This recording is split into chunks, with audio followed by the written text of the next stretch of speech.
For years, bold and beautiful legacy character Thomas Forrester has shuffled along from one questionable situation, a May-December fling with Amber Moore, to another an eyebrow-raising romance with a mannequin, to another the parent trap that got him booted from Forrester Creations in 2022.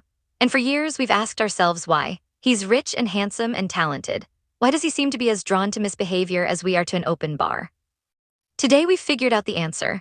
When Thomas was born on January 7, 1998, he was already a part of a whopper of a lie. Upon learning that she was expecting Taylor, then Hunter Tylo tried to inform Ridge that he was going to be a father, but found him in the arms of her constant rival, Brooke. In a vulnerable state, Taylor allowed herself to be convinced by Ridge's brother Thorne to let everyone believe that he was the baby daddy. He'd get Taylor, Ridge and Brooke would get each other, and everyone would live happily ever after. Needless to say, it didn't quite work out that way.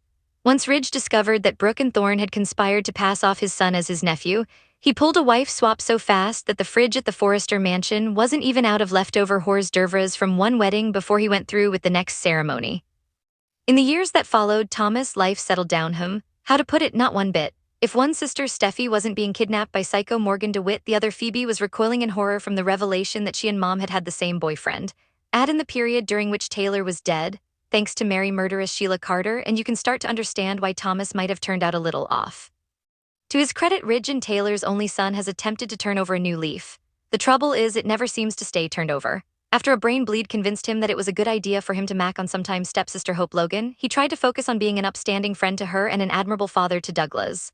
Unfortunately, once again, his baser instincts got the better of him, and he plunged headfirst into another cauldron of hot water. Despite Thomas' one step forward, two steps back approach to life, he seems to be in a good place now. There's just one problem, that place is Paris, and why, that we can't figure out. Thomas needs to be in LA if only to irk Liam with his presence alone and challenge Hope to keep her hands off. He needs to be in LA to weigh in on the fact that Grandpa Eric was put out to pasture. He needs to be in LA to make Daphne realize that Carter is far from her only romantic option.